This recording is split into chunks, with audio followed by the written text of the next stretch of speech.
Welcome to Zion Analysis, ladies and gentlemen, and thank you so much for your continued support. We are still proceeding. Now, one term theme is real, and as I am just displaying the percentage, the current head of state seemingly to reduce in percentage, and even I'm very much shocked that a research which was done, the Nyanza people are now no longer having interest in voting William Ruto 2027. I want you to take a time and watch that percentage I'm just displaying, because we are approaching 2027 election.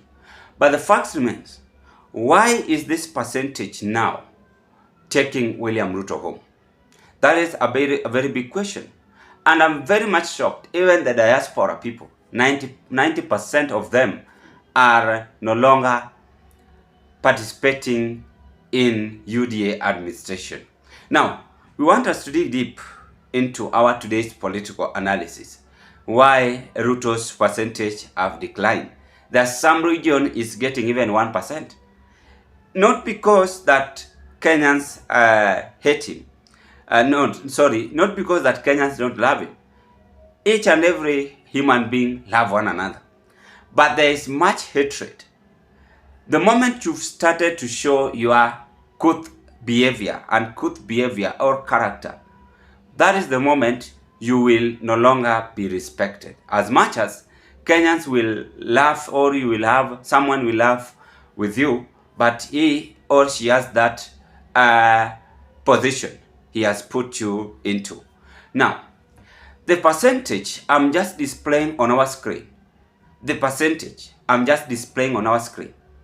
is indicating that 2027, it is going to be Kenyans versus the president. It is not going to be anyone else, but Kenyans versus the president. Allow me to dig deep into this. Before I carry on, ladies and gentlemen, kindly do me a favor, take a 1 second, click that notification bell and subscribe to our YouTube channel. Like my videos, share my videos to your friends, family and relatives. If you are watching me for the first time, having interest to proceed with this kind of political discussion, kindly do me a favor, take a 1 second, click that notification bell and subscribe to our YouTube channel. Like my videos, share my videos to your friends, family and relatives. And to those of you who are subscribed to this broadcast, I want to say thank you so much for such a great support. May God bless you, and thank you, ladies and gentlemen. Now, there's one thing I've observed, and I'm still observing it. Kenyans are no longer having any political participation again to help William Samoei Ruto. Do you recall 2022? How many Kenyans participated to vote against Uhuru Kenyatta 2022? There were so many Kenyans who were against Raila Odinga and Uhuru Kenyatta's agreement, and they voted William Ruto. As I told you, that the moment you will start discouraging someone, that is the moment you will no longer being welcome in anywhere you will visit. Dunia ni kulinda nini? Ulimi.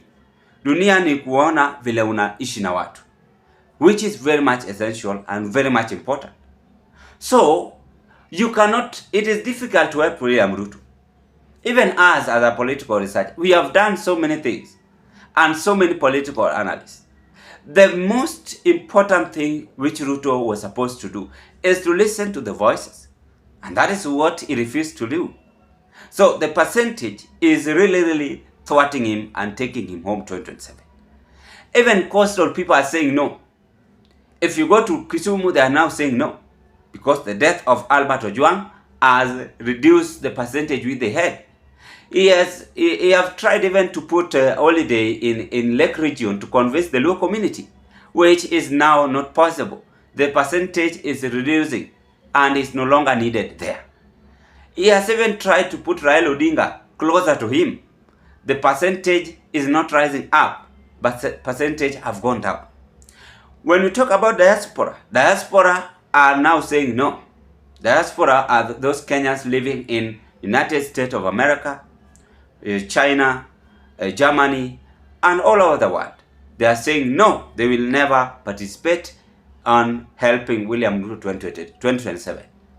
As we are now approaching election, this is something which should be unique and very much essential, that I was expecting the current head of state to have large numbers of percentage. But do you know what? It is now changing and changing. Kenyans are saying, no, we are not going to give him a chance.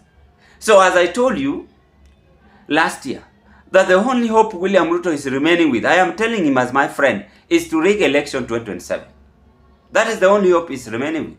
But when election is held free and fair, he is not going to win it easily.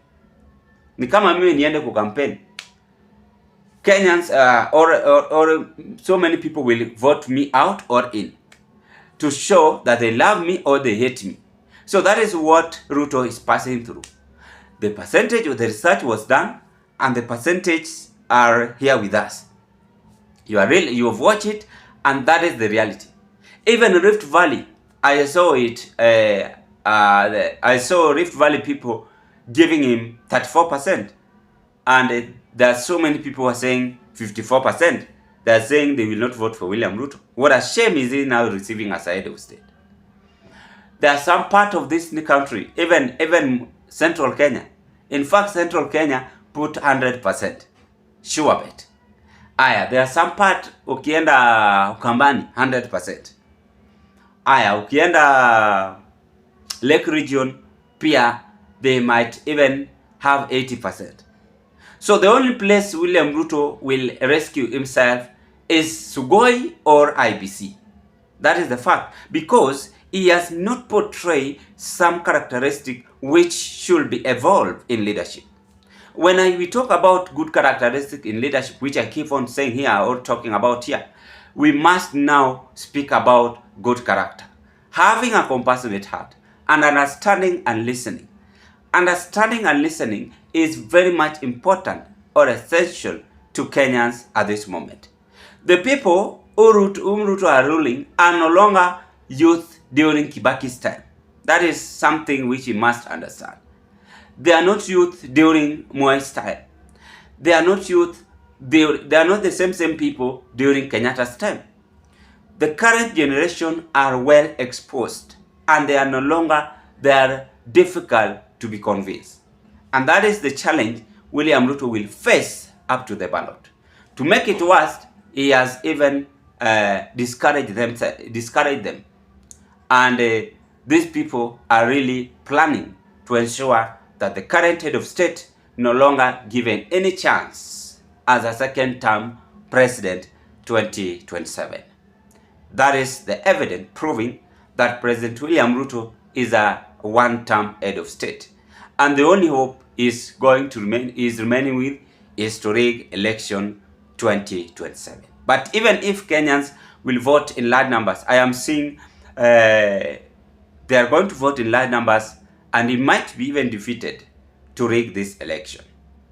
Things are boiling nicely, and that is the percentage showing how the current head of state is merely isolated as we approach 2027. Ladies and gentlemen, drop your opinion at the comment section below, and still stay tuned to this our broadcast. Bye bye and all the best.